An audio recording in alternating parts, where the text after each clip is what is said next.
20일 가까이 잠행을 이어온 북한 김정은 국무위원장이 전승절을 기념해서 6.25 전사자 묘역에 참배를 하며 공개 행보를 재개했습니다. 김 위원장은 연설을 통해서 위험한 시도 시 윤 정부와 군대가 전멸될 것이라며 첫 대남 경고 메시지를 내놨습니다. 한편 유엔의 대북 제재가 지속되는 가운데 코로나19로 국경 봉쇄가 이어지면서 북한의 경제가 2년째 역성장한 걸로 추정되고 있습니다. 관련 내용들 봉영식 연세대 통일연구원 전문연구위원 모시고 이야기 나누겠습니다. 어서 오십시오. 어서 오세요. 안녕하십니까. 네, 김정은 위원장 전승절 연설을 통해서 우리 정부에게 엄중 경고하는 메시지를 내놨습니다. 그간 20일 가까이 잠행을 이어오고 있다, 이런 이야기가 있었는데 이렇게 전승절을 기점으로 다시 행보를 시작했는데 대남 메시지 어떤 의미로 들으셨습니까? 예, 이번이 이제 윤석열 정부 출범 이후 처음으로 윤석열 정부에 대한 평가와 시각을 나타낸 김정은 위원장의 메시지입니다. 예. 그 메시지만 읽어본다면 윤석열과 군사 깡패들의 추태와 객기를 가만히 앉아서 봐줄 수만은 없다 이런 말이 있습니다. 그러니까 참을 만큼 참았는데 도저히 그 개선의 여지가 보이지 않기 때문에 우리가 이제는 할 수 없이 경고의 메시지를 보내야 좀 자제를 하겠다 이런 메시지가 강조되고 있고요. 또 위험한 시도를 할 시 윤 정권과 군대가 전면될 것이라 이렇게 이야기했습니다. 예. 그러니까 두 가지로 볼 수 있습니다. 하나는 윤석열 정부가 지향하고 있는 한미일 안보 협력 강화와 대북 억지력 강화가 소용이 없다. 북한은 만반의 태세를 갖추고 있기 때문에 위험한 시도를 하는 것은 소용이 없고 오히려 역효과를 불러올 것이다.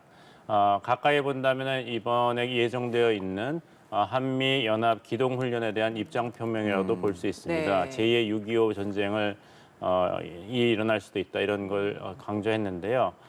사실 이전 주한미군 연합 사령관이었던 로버트 에브람스 사령관은 이런 그 한미 연합 훈련의 재가동, 그다음에 규모를 예전 수준으로 돌리는 것은 사실 이미 많이 늦었다고 지난 미국의 소리 인터뷰에서 지적을 했습니다. 본인이 2018년에 주한미군 사령관을 부임해서 보니까 작전 계획이 2010년에서 멈춰 있더라. 근데 그동안 중국의 군사력도 부상을 했고 북한의 핵 미사일 위협도 증가됐는데 한미 연합에서는 과거에 머물러 있었기 때문에 이걸 업데이트해야 되는데 문재인 정부 4년 동안에는 전혀 이런 요청이 받아들여지지 않았고 마지막에 가서야 오스틴 국방장관과 당시 서 국방장관이 그것을 이제 업데이트하기로 합의를 했다 이런 얘기를 했거든요.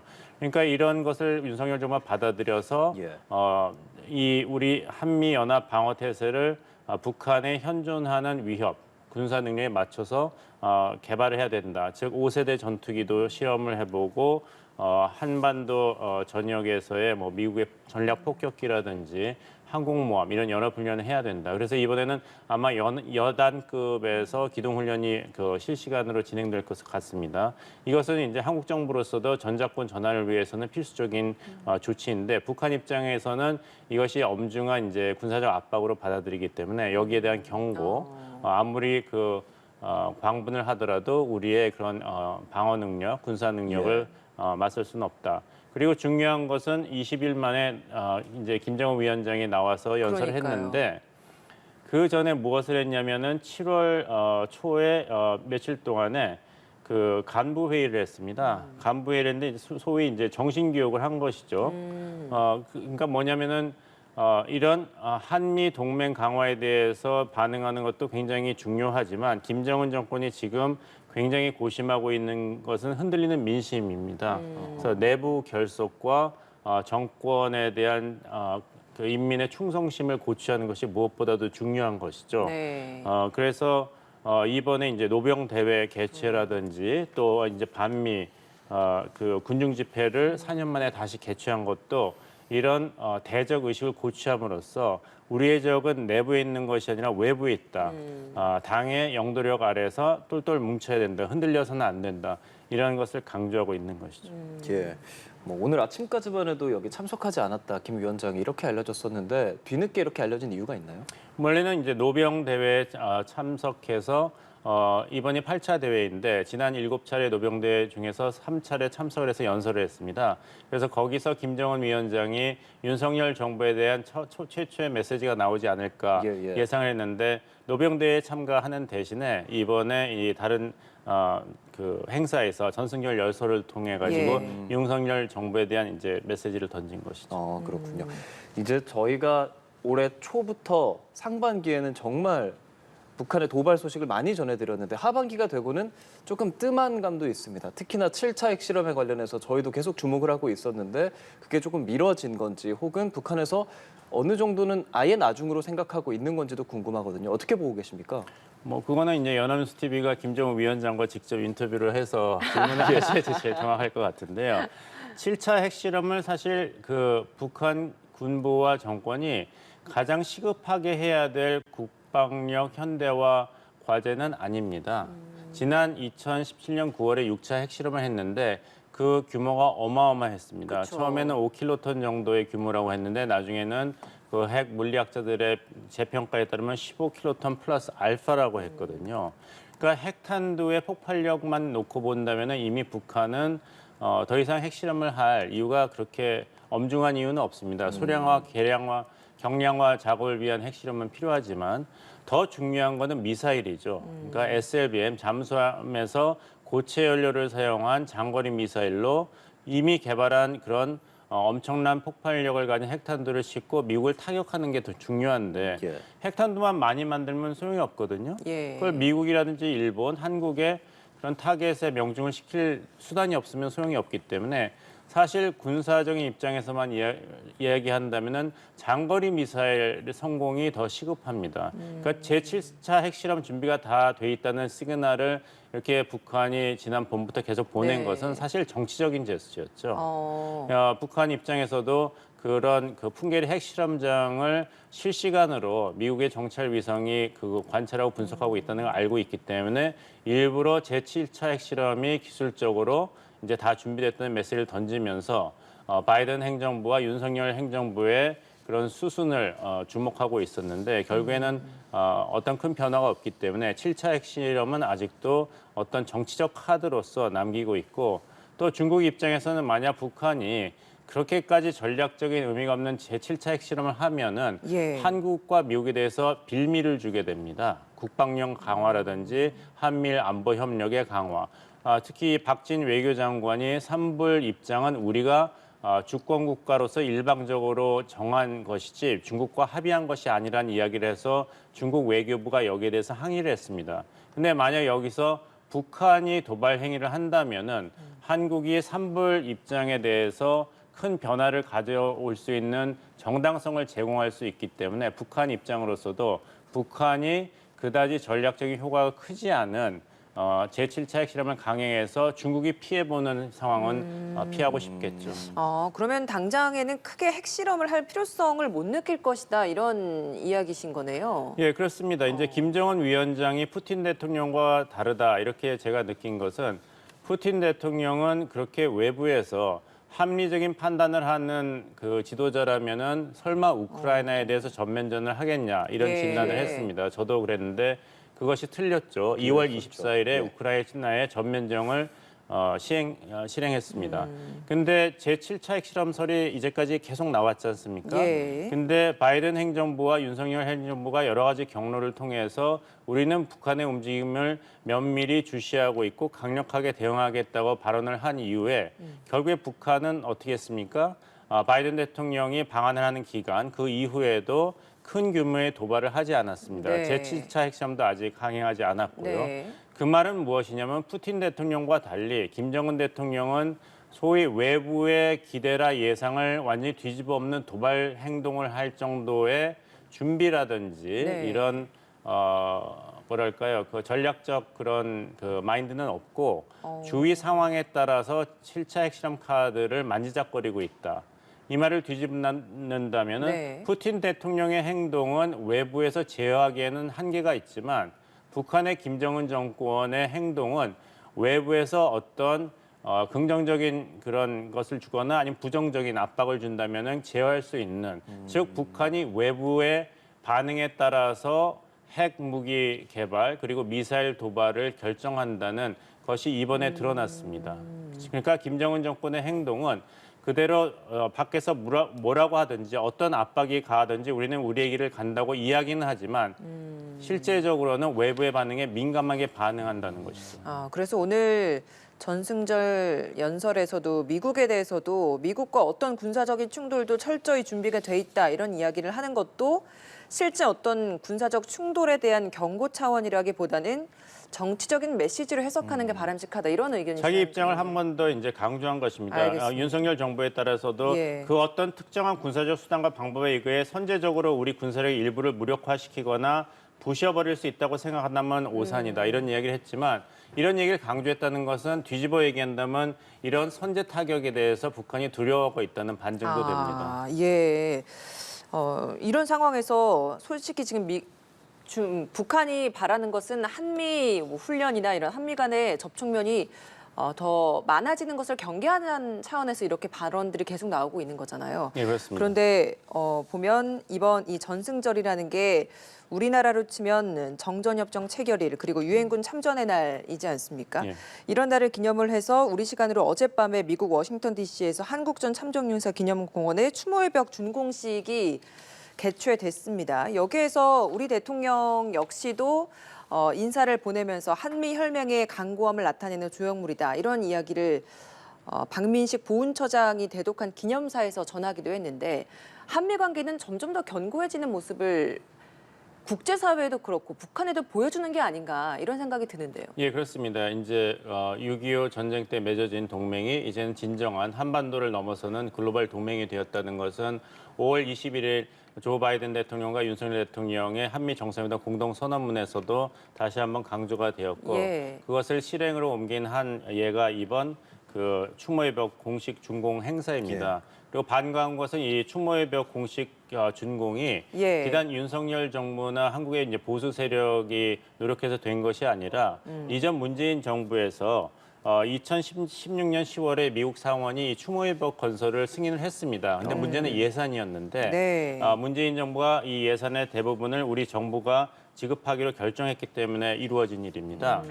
이것이 중요한 것은 추모의 벽이 그러니까 이제 전몰자의 이름 43,000의 이름이 새긴 기념물이 네. 2차 대전 참전 기념비와 베트남전 참전 기념비에는 있는데 유독 한국 전쟁 참전 기념비에는 없습니다. 그래서 이제 한국 전쟁 참전 기념에도 조형물 가운데 또 특히 중요한 것은 미국인 전사자뿐만 아니라 카투사 한국인 전사자의 이름도 같이 예. 새겨져 있기 때문에 더더욱 그 위상이 높아지고 의미가 깊어졌다고 말씀드리겠습니다. 예, 알겠습니다. 북한이 올해 들어서 ICBM을 계속 발사하고 이런 상황에서 그럼 북한의 지금 경제 상황이 어떤가에도 관심이 쏠리는데 북한은 마이너스 성장을 이어가고 있다고요? 예, 그렇습니다. 이제 북한의 경제를 이해하려면은 이 한 단어에 주목하시면 됩니다. 김정은 위원장의 집권 이후에 3번 사용한 단어입니다. 뭐죠? 허리띠입니다. 2012년 4월에 처음으로 육성 연설을 하고 인민에게 약속한 것은 다시는 인민들이 허리띠를 졸라매는 일이 없도록 하겠다 이 얘기했습니다. 할아버지 김일성 주석이 흰 쌀밥에 고깃국을 먹게 해주겠다고 약속한 걸 그대로 제3대 그 최고 지도자가 되면서 약속을 했거든요. 근데 어떤 일이 일어났습니까? 2019년 2월 하노이 그 북미 정상회담이 노딜로 끝났습니다. 그래서 그 다음에 허리띠를 언급한 것은 그 반대입니다. 2020년 1월에 김정은 총비서 연설은 180도 바뀌어서 김정은 총비서는 허리띠를 졸라매더라도 기어이 자력 부강, 자력 번영을 해서 나라의 존엄을 지켜야 된다고 강조했어요. 이전에는 허리띠를 졸라매는 일이 없도록 하겠다 그랬는데 이제는 위급하니까 허리띠를 졸라매서 충성을 해야 된다고 얘기했거든요. 네. 그만큼 어려운 것이죠. 고난의 행군까지도 언급했는데 이번에 2022년 6월 14일 노동당 기관지인 노동신문에서는 네.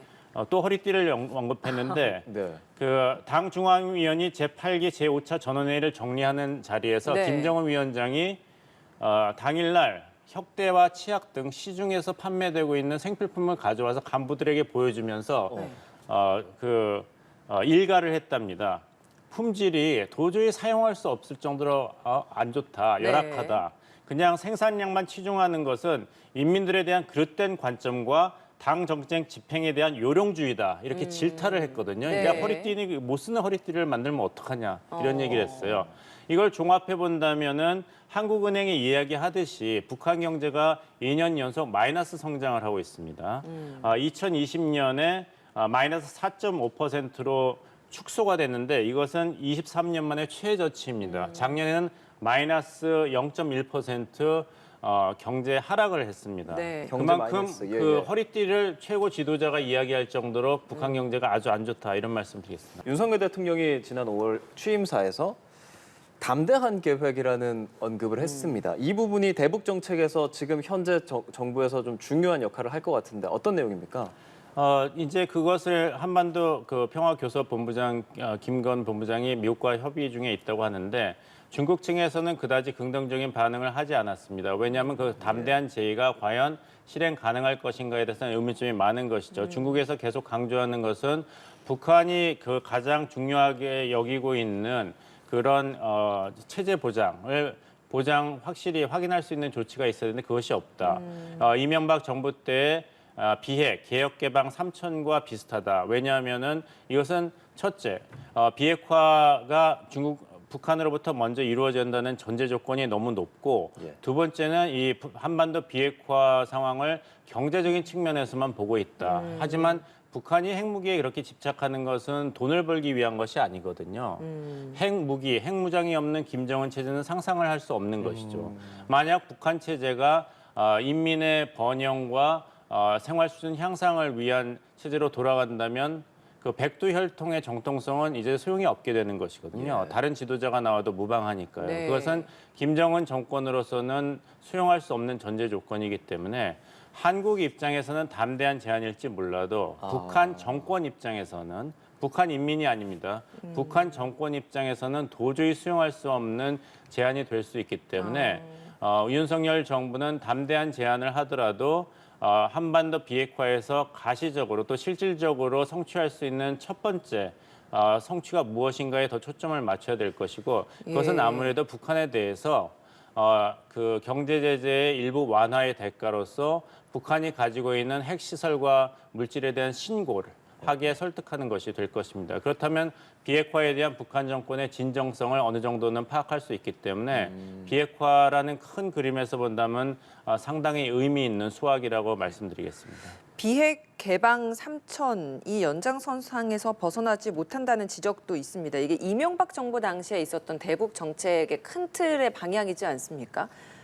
새로운 정부가 들어서면서 앞서서도 뭐 이것과 유사하다라고 언급을 해주셨습니다만 그러면 국민들이 받아들이기에는 너무 과거와 똑같다면 그 과거의 결과물도 알고 있기 때문에 어떤 차이점이 있을까? 차이점도 있어야 된다고 생각하실 것 같아서 어떤 좀 차이는 있어야 된다고 보십니까? 그 차이점이 명확하게 보이지 않기 때문에 많은 분들이 우려하고 있고 과연 그 이명박 정부 때의 대북 정책과 다른 점이 무엇인가에 대해서 윤석열 정부한테 이제 그 질문을 하고 있는 것이죠. 이제 윤석열 정부의 대북 정책 핵심은 북한 김정은 정권이 인민의 생명과 안위에 상관없이 정권만을 생각하더라도 핵무기를 계속 개발하고 소유하는 것보다는 핵무기를 포기해야만 내가 살아남는다고 전략적인 사고를 전환을 이끄는 것입니다.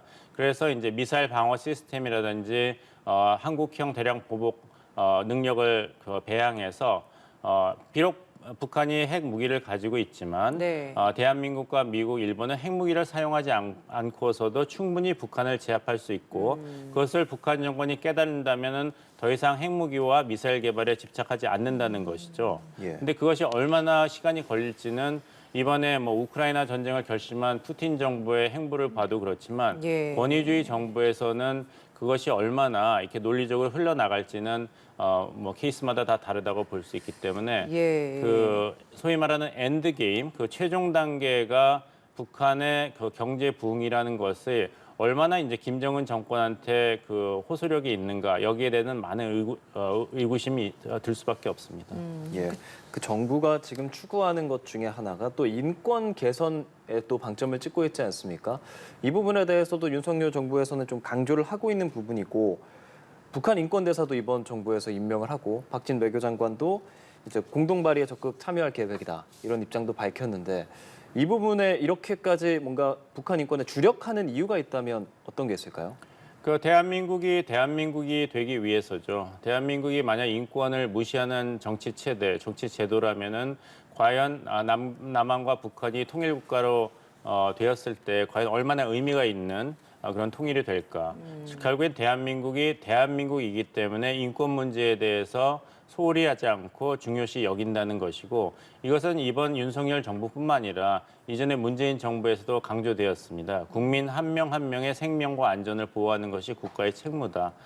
이것은 대한민국이라면은 당연히 해야 되는 일인데, 이제 남북 관계와 한반도 비핵화 사정에서 본다면은 북한은 여기에 격렬하게 반대할 것이기 때문에 남북 간의 어떤 경제 협력에 물꼬를 튼다거나 대화를 제기하는 데는 아무래도 부정적인 기류를 만들 것은 사실입니다. 예, 알겠습니다. 오늘 말씀 여기까지 듣겠습니다. 봉영식 연세대 통일연구원 전문연구위원과 함께했습니다. 오늘 말씀 고맙습니다. 고맙습니다.